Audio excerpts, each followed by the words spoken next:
Hello friends, welcome to my channel 5G trader में सबका स्वागत है। जैसे कि हर वीक हम बात करते हैं, चर्चा करते हैं, सीखने की कोशिश करते हैं related to market, related to psychology, किस तरह की कंपनी को देखा जाए, अभी क्या सिचुएशन हो रहा है, उसके आधार पर मार्केट में क्या करना चाहिए, ये हम सीखने की कोशिश करते हैं। तो निफ्टी की मंथली टाइम फ्रेम के हिसाब से अगर देखें तो अभी तो जो मंथ चल रहा है अगस्त, ये अभी ख़त्म नहीं हुआ है, इसीलिए हम इसमें मंथली पे ज़्यादा ध्यान नहीं देंगे। क्यों? क्योंकि लास्ट मंथ तक यानी जुलाई मंथ तक निफ्टी में कोई नेगेटिविटी नहीं था। मगर अभी क्या देख रहे हैं, इस महीने प्राइस ने जुलाई महीने का जो लो है उसको ब्रेक किया है। हाँ, उसमें क्लोजिंग नहीं दिया है मगर ब्रेक किया है, और अभी तक मंथ ख़त्म भी नहीं हुआ है, इसलिए हम वीकली से देखेंगे। तो वीकली से हम क्या देख रहे हैं कि कोई भी कैंडल, मैं जिस तरह बोलता हूँ कि कोई भी कैंडल जब तक किसी कैंडल के लो के नीचे क्लोजिंग नहीं देता तब तक नेगेटिव नहीं है। तो फिलहाल हम क्या देख रहे हैं कि इस वीक यानी 5 अगस्त वाला जो वीक गया है उसमें हम क्या देख रहे हैं, पिछले वाले वीक के लो के नीचे इसने क्लोजिंग दिया है। तो उसके आधार पे निफ्टी वीकली टाइम फ्रेम के हिसाब से नेगेटिव है। तो हम अब क्या करेंगे, शॉर्ट टर्म पीरियड के लिए हम इसमें डेली टाइम फ्रेम में जाके सेल अपॉर्चुनिटी ढूंढेंगे। यानी प्राइस जब भी राइजिंग होगा, मैं राइजिंग की बात क्यों कर रहा हूँ कि तो बहुत सारे लोगों को ऐसा लगता है कि जो लो होते हैं यानी जो स्विंग लो होते हैं, उस स्विंग लो को जब भी प्राइस ब्रेक करेगा तब हमको सेल अपॉर्चुनिटी ढूंढना है या पुट लेना है ऑप्शन में। मगर ऐसा नहीं करना। जब भी किसी स्विंग लो को अगर प्राइस ब्रेक करे या उसके लो के नीचे क्लोजिंग दे तो उसके राइजिंग पे सेल करना चाहिए। यानी प्राइस इस लो को ब्रेक किया है, ये जो लो था इस लो को ब्रेक किया है, तो हमें क्या करना है कि प्राइस जब यहाँ से ऊपर जाए और नेगेटिविटी शो करे तब हमको सेल अपॉर्चुनिटी ढूंढनी चाहिए। तो इसके आधार पे हम क्या देख रहे हैं कि इस लो को इसने ब्रेक किया है। अभी 1 आवर टाइम फ्रेम के हिसाब से अगर देखें कि यहाँ पे जोन कहाँ पे है जहाँ पे हम सेल अपॉर्चुनिटी ढूंढ पाए। देखिए, जहाँ पे सेलिंग शुरुआत हुई गैप अप ओपन होने के बाद, यहाँ पे लिक्विडिटी बहुत ज़्यादा है। इस एरिया पे जहाँ पे गैप डाउन ओपन हुआ और प्राइस स्टे किया फिर सेलिंग हुई, तो यहाँ पे लिक्विडिटी बहुत ज़्यादा है। तो मेरे लिए ये पॉइंट एक खास पॉइंट है फॉर सेल अपॉर्चुनिटी ढूंढने के लिए। इससे पहले अगर देखें तो इसके जो पॉइंट है, ये पॉइंट यानी जहाँ से गैप डाउन हुआ था, ये पॉइंट सेल अपॉर्चुनिटी ढूंढने के लिए अच्छा है। माने ये जो एरिया है, ये जो एरिया है ये, तो इस एरिया पे जब आएगा तब हम 15 मिनट टाइम फ्रेम के हिसाब से पहला देखेंगे कि किस तरह कैंडल फॉर्मेशन हो रहा है, या यहाँ पे जो नेगेटिव पैटर्न जिस तरह हम देखते हैं कि एम पैटर्न, यहाँ पे कोई छोटा टाइम फ्रेम के लिए चैनल बनाता है, उस चैनल का लो को ब्रेक करता है, तब जाके हम इसमें सेल अपॉर्चुनिटी ढूंढेंगे। इस वीक अगर बैंक निफ्टी को देखें, मैं जो देख रहा हूँ ये फ्यूचर के आधार पे देख रहा हूँ, फ्यूचर देख रहा हूँ निफ्टी एंड बैंक निफ्टी। तो बैंक निफ्टी अगर देखें मंथली टाइम के हिसाब से अगले महीने ने बैंक निफ्टी पॉज लिया था 1 जुलाई। अभी अगस्त महीने में इस लो, पहले वाले जो जुलाई महीने का जो लो था उसको भी ब्रेक किया है। तो वीकली टाइम फ्रेम के हिसाब से अगर देखें तो मैंने क्या बताया कि जो कैंडल प्रीवियस कैंडल के लो के नीचे क्लोजिंग दिया तब वही नेगेटिव है। तो हम लोगों ने जब बात की थी, इस कैंडल ने इस एरिया के लो के नीचे क्लोजिंग दिया था, तो निफ्टी से कहीं गुना ज़्यादा बैंक निफ्टी नेगेटिव था। तो शॉर्ट टर्म के लिए हम सेलिंग अपॉर्चुनिटी ढूंढेंगे। अभी क्या देख रहे हैं, जो कैंडल वीक लो को ब्रेक किया था उसी कैंडल के लो के नीचे ये कैंडल भी ब्रेक हुआ है। तो हम शॉर्ट टर्म सेलिंग अपॉर्चुनिटी ढूंढेंगे। मगर जैसे मैंने बोला कि स्विंग लो को ब्रेक करने के बाद हम सेल अपॉर्चुनिटी नहीं ढूंढेंगे। स्विंग लो को ब्रेक करने के बाद उसके राइजिंग पे सेलिंग अपॉर्चुनिटी ढूंढेंगे। यानी ऊपर से जो ट्रेंड लाइन आ रही है, ये इस ट्रेंड लाइन के आधार पे इस एरिया पे हम सेल अपॉर्चुनिटी ढूंढेंगे, इस एरिया पे। और यहाँ पे हम क्या देख रहे हैं, कहाँ से गैप डाउन हुआ था, यहाँ पे क्लोजिंग होने के बाद यहाँ से गैप डाउन हुआ था। तो इस एरिया पे मेरे सेलिंग क्राइटेरिया जब मैच करेगा तब हम इसमें सेलिंग अपॉर्चुनिटी या शॉर्ट टर्म जो सेल होते हैं यानी पुट ऑप्शन जो होते हैं उस तरह का हम एंट्री लेंगे। तो इस वीक जिस स्टॉक के बारे में हम बात करेंगे ये है BCL इंडस्ट्री। तो इनके अगर चार्ट देखें, इसका मंथली टाइम फ्रेम ये है। ओके, मैं लिख देता हूँ इसको।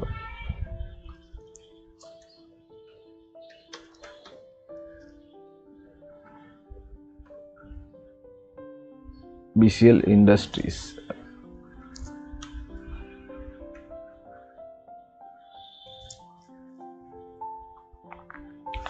ओके, तो इसमें हम टेक्निकल की तो बात करेंगे ही, जिस तरह का फॉर्मेशन बन रहा है, क्या करना चाहिए, मगर इसके थोड़ा फंडामेंटल देख लेते हैं।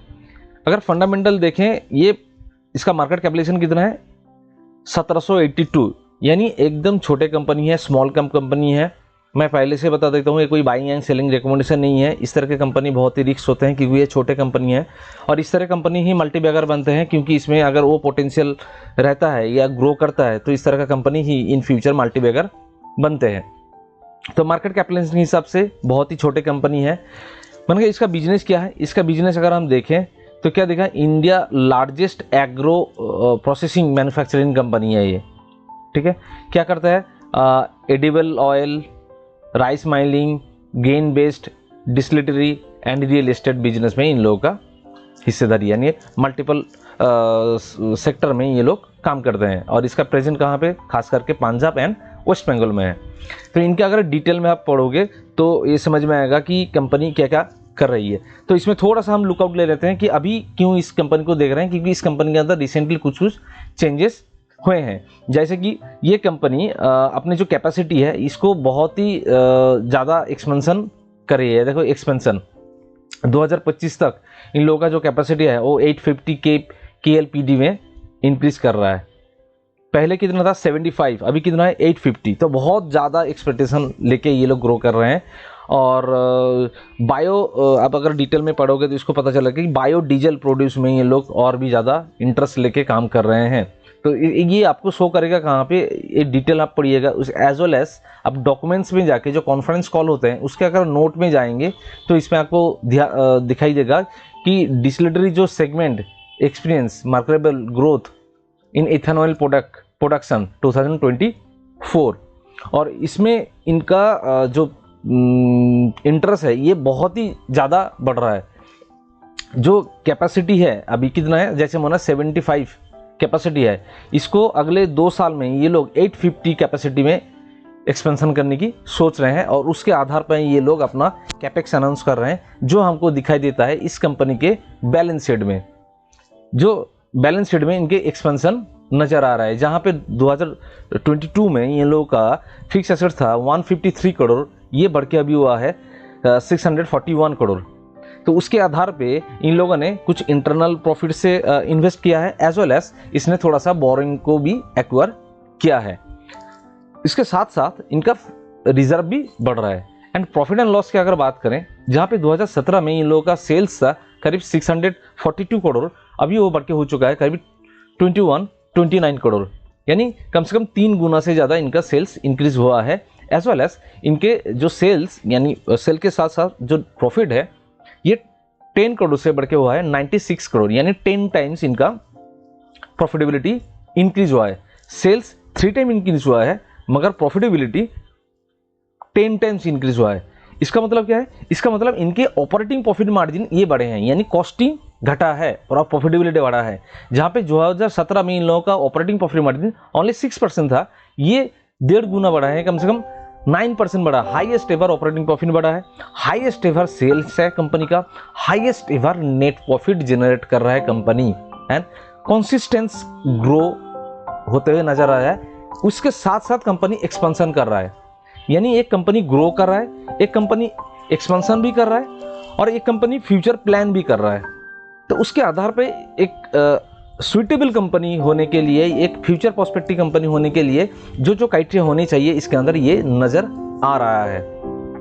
तो इसके आधार पे अगर आप देखोगे कि इनके इन्वेस्टर्स यानी जो शेयर होल्डिंग पैटर्न है, इसमें हम क्या देख रहे हैं कि इन लोगों का जो शेयर का हिस्सेदारी था ये 2023 में इन लोगों ने घटाया 2024 मार्च तक, फिर इन लोगों ने अपना जो शेयर होल्डिंग 56% से 59% बढ़ाया है।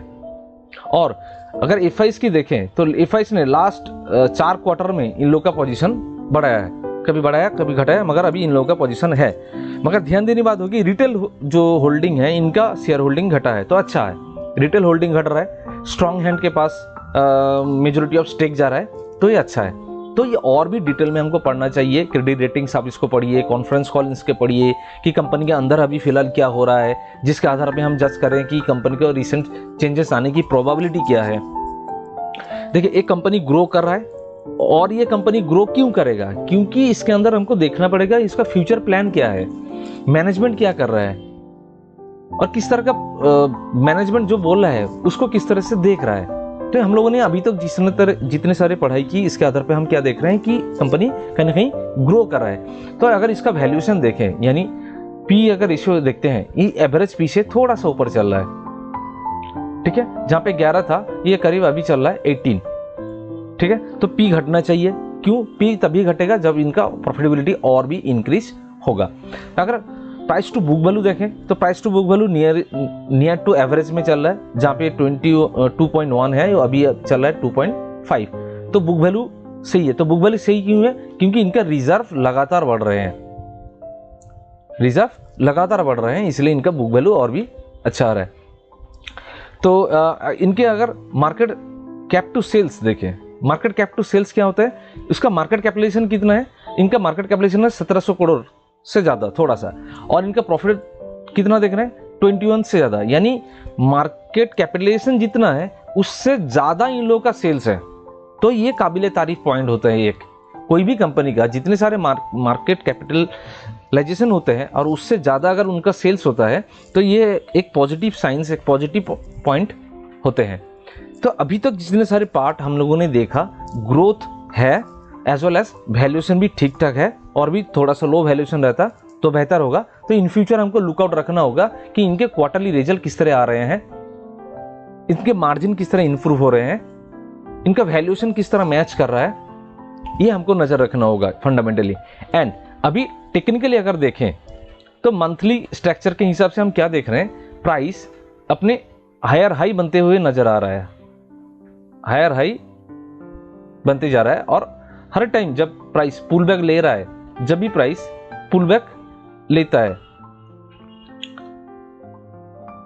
और जो डाउनसाइड ट्रेंड है उसको अगर ब्रेक करता है विथ हाई वॉल्यूम के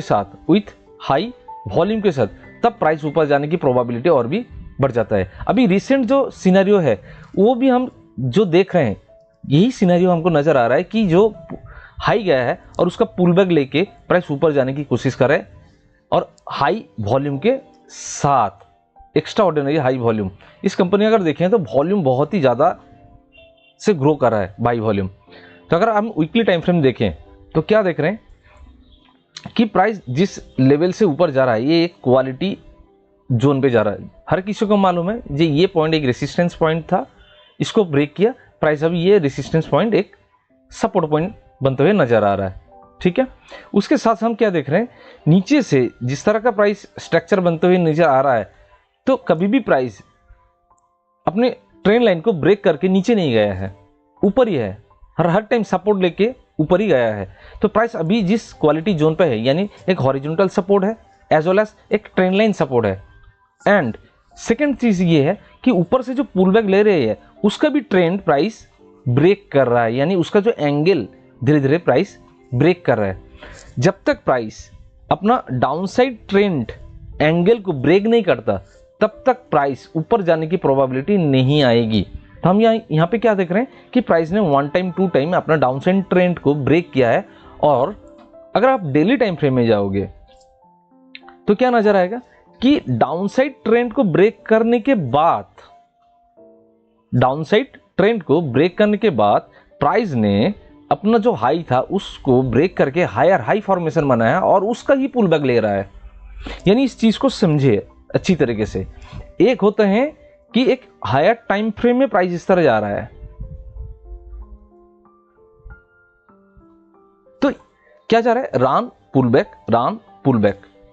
तो ये हायर टाइम फ्रेम में दोबारा जो रान होगा, इसका प्रोबेबिलिटी कब आएगा, जब, क्योंकि प्राइस अगर देखोगे डेली टाइम फ्रेम में प्राइस शायद इस तरह जा रहा है,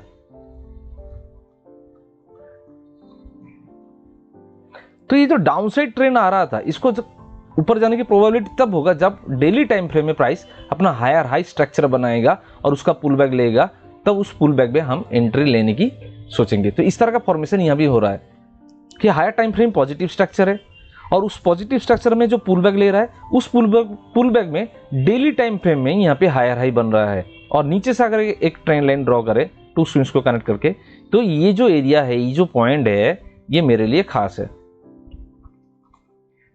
और ये जो नीचे साइड आया है डेली टाइम फ्रेम में, इसका भी पुल बैक अगर ब्रेक होगा, यानी ये साइड अगर ब्रेक होगा और भी इसके अंदर तेजी आएगी, तो ये जो एरिया है एक पॉइंट, बाइंग पॉइंट है, बाइंग एरिया है। ये मेरे पॉइंट ऑफ व्यू से बोल रहा हूँ। आप लोगों को अगर कोई बाई एंड सेल करना है तो आपने अपने जो फिनेंशियल कंसल्टेंट हैं उनसे बात कीजिए, या अपने खुद के ओन रिस्क के बदौलत आप बाई एंड सेल कीजिए। एक वीडियो कोई भी बाइंग एंड सेलिंग रिकमेंडेशन के लिए नहीं है, ये एजुकेशन पर्सपेक्टिव थ्रू है। आई होप दोस्तों आप लोग कुछ समझ में आ रहा है। ठीक है, तो मिलते हैं एक नेक्स्ट लर्निंग वीडियो पे।